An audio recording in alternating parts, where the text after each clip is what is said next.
Hello welcome to my channel.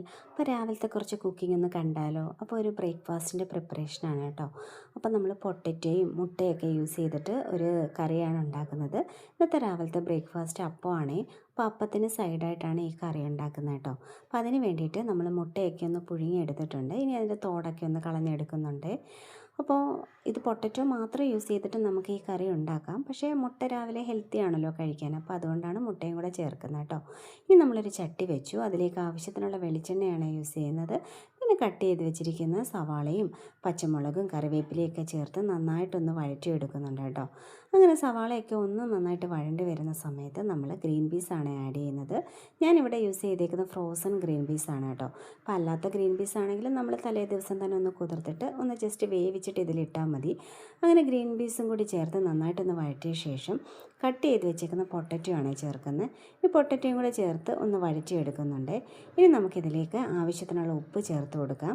അതിനുശേഷം ആവശ്യത്തിനുള്ള വെള്ളവും കൂടി ഒഴിച്ചിട്ട് ഇതൊന്ന് മൂടി വെച്ച് പൊട്ടറ്റോ ഒക്കെ ഒന്ന് നന്നായിട്ട് വേവിച്ചെടുക്കണേ. പൊട്ടറ്റോ ഒക്കെ നന്നായിട്ട് വെന്തൊന്ന് ഉടഞ്ഞ് വരുമ്പോഴാണ് ഈ കറിക്ക് നല്ല ടേസ്റ്റ് വരിക കേട്ടോ.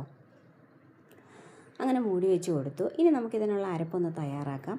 അതിന് വേണ്ടിയിട്ട് തേങ്ങയിലേക്ക് കുറച്ച് മഞ്ഞൾപ്പൊടിയും കുറച്ച് വലിയ ജീരകവും കൂടി ചേർത്ത് നന്നായിട്ട് അരച്ചെടുക്കണേ. അങ്ങനെ അരപ്പൊക്കെ തയ്യാറായി. ഇനി നമ്മൾ രാവിലെ അപ്പമാണല്ലോ, അപ്പോൾ അപ്പത്തിനുള്ള മാവൊക്കെ ഒന്ന് നന്നായിട്ട് ഇളക്കി മിക്സ് ചെയ്ത് ഞാനൊന്ന് വെക്കുന്നുണ്ട് കേട്ടോ. അപ്പോഴേക്കും നമ്മുടെ പൊട്ടറ്റോ റെഡിയായി വന്നിട്ടുണ്ട്. ഇനി നമുക്കിതിലേക്ക് നമ്മുടെ അരപ്പും കൂടി ചേർത്തിട്ട് ആവശ്യത്തിനുള്ള വെള്ളവും കൂടി ഒഴിക്കാവേ. എന്നിട്ട് നമ്മൾ പുഴുങ്ങി വെച്ചിരിക്കുന്ന മുട്ടയും കൂടി ഇതിലേക്ക് ചേർത്ത് കൊടുക്കുന്നുണ്ട് കേട്ടോ. അപ്പോൾ മുട്ട ചേർക്കാതെയും ഈ കറി ഉണ്ടാക്കാം. മുട്ട നമ്മൾ രാവിലെ കഴിക്കാൻ വേണ്ടിയിട്ട് അതിൽ ചേർക്കുന്നേ ഉള്ളൂ. മുട്ട ഇല്ലാണ്ട് ഉണ്ടാക്കിയാലും ഈ കറിക്ക് നല്ല ടേസ്റ്റാണ് കേട്ടോ. അങ്ങനെ മുട്ടയും കൂടെ ചേർത്ത് ഒന്ന് തിളപ്പിച്ച് എടുക്കുമ്പോഴേക്കും നമ്മുടെ കറി ഇവിടെ സെറ്റായി കേട്ടോ.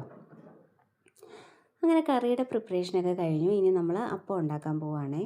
അപ്പം മാവൊന്ന് ഒഴിച്ചു കൊടുത്ത് ചുറ്റിച്ചിട്ട് മൂടി വെച്ച് അപ്പം ഉണ്ടാക്കിയെടുക്കുന്നുണ്ട് കേട്ടോ. അങ്ങനെ ചൂടോടെ അപ്പവും കൂടെ ചുട്ടെടുക്കുന്നുണ്ട്. അപ്പോൾ ഇന്ന് നമ്മൾ ഒരു സൺഡേ ആണേ, അതുകൊണ്ട് നമ്മൾ കുറച്ച് റിലാക്സ് ആയിട്ടാണ് ബ്രേക്ക്ഫാസ്റ്റൊക്കെ ഉണ്ടാക്കുന്നത് കേട്ടോ. അല്ലാത്ത സ്കൂളുള്ള ദിവസമാണെങ്കിലും നല്ല തിരക്കായിരിക്കും രാവിലെ.